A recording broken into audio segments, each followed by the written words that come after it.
Hey, Miguel Dorati back here on the CRP, and we've got an update on All Elite Wrestling. Their big all-out pay-per-view schedule for Chicago, August 31st, is a month away, and they've also put out news on their TV show. We'll start with the TV show first. The TV show is scheduled to debut on TNT cable, and it's scheduled from 8 to 10, so it has a 2-hour slot on Eastern time, starting Wednesday, October 2nd. Now, they're avoiding Raw, but they're probably going to have to go head-to-head at some point with NXT, so it will be interesting to see what AEW pulls out for the TV show and what type of style they will give us. Will it be campy like the internet stuff? It will be something that is worth keeping an eye on, because NXT is a very polished product and different than the main roster WWE. As far as the live show is set for October 2nd. You can go to the taping.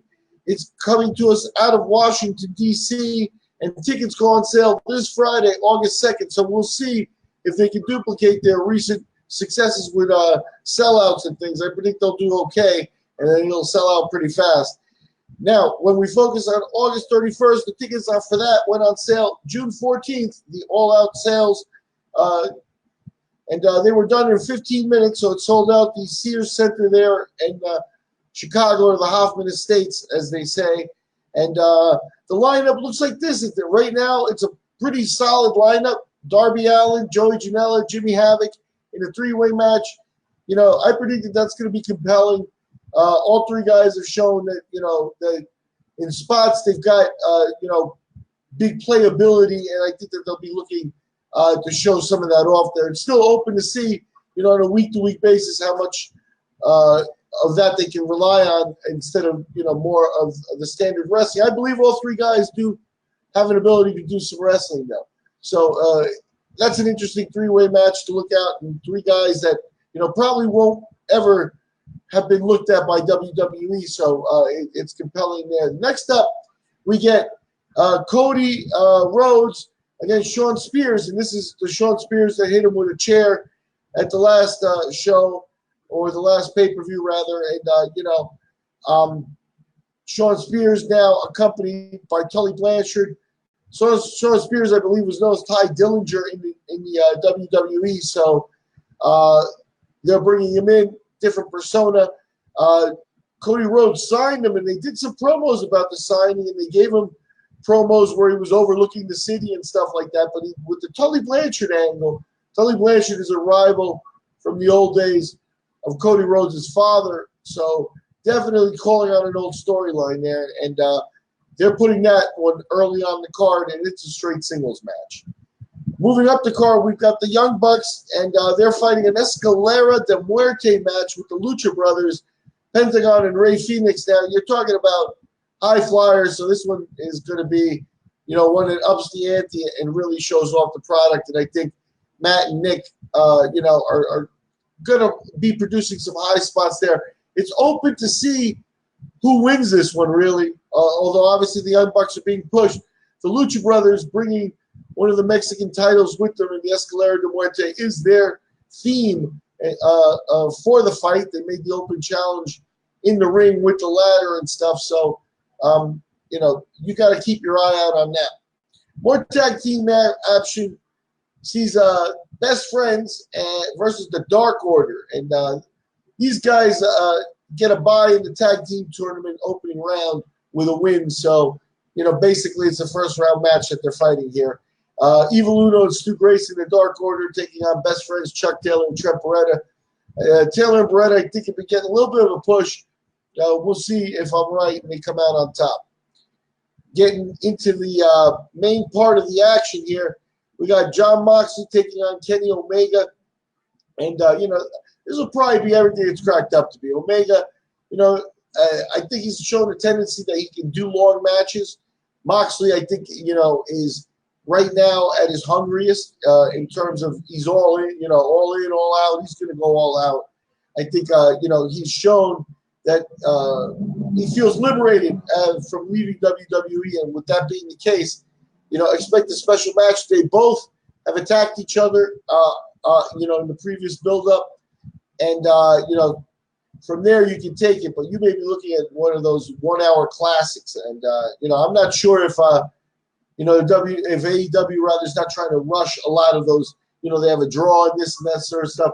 Maybe letting them happen more organically might be truth. There might be a little better, but Moxley and Omega, no guarantees it's an hour classic or something like that. But I predict the feud will continue.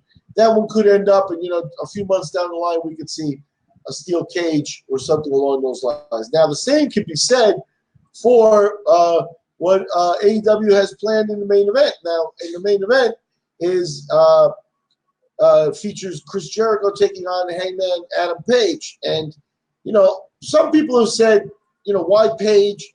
And I like what Cody Rhodes has done because you can put Cody there. You can put Moxley there. Any one of those guys is a bigger name in the States and with mainstream wrestling fans than Adam Page. Adam Page, a member of the Bullet Club, which gives, the nod to the indies. He's obviously talented and a good worker. We will see, though, here as, he faces Jericho for the title. Jericho has a lot of heat. He's at the end of his career. And here's a guy who really deserves a position of, the superstar kind of thing. He's put into work. He's got other careers and stuff like that. So when he does this and he's motivated, you do get a great version of him. Now, he's older and he's getting bulkier, which says he wants to kind of be the bulkier, older character like that now at 48. But I could see Jericho asking, I'd like to be the first champion. I'd like, that would be a feather in my career's cap. And then let, Page come back. Maybe it could be controversial. Page come back. This one could wind up being the first cage match. But I think Adam Page has a big stage that he will be on August 31st. And if he has a chance to shine with Jericho, Jericho will get him there if he's capable. But the Hangman, he's got that Stan Hansen, maybe, Bobby Jagger's kind of, toughness to him. And the character could work. He's going to have to pull off a heck of a match this weekend, this month coming up, rather, against Jericho, to get over completely. I think he's going to have a little bit to prove with the American mainstream audience. But that's your complete card right now. I predict they'll have a big pre-show, and you'll probably see, some of the other stars and other things like Nyla Rose. There are no women's matches on here, so I think you'll probably get some of that on the pre-show. You may also see, some of the other fighters that are missing here. I don't see the Luchasaurus character or Jungle Boy or anything like that. And we do expect to see all those guys rolled out for the October 2nd TV show. So anyway, that's a quick wrap-up of the AEW, their news with their August 31st pay-per-view, a month away. We'll see if the sportsbook carry lines for it. I predict they won't. However, after October 2nd, when they are on TV, the next pay-per-view after that, there's the potential that you will see the sportsbook carrying lines for AEW. And I think that would really be not a game changer, but it would really show that AEW is on the rise and taking another step toward being a mainstream company. I'm Miguel Dorati for the CRP.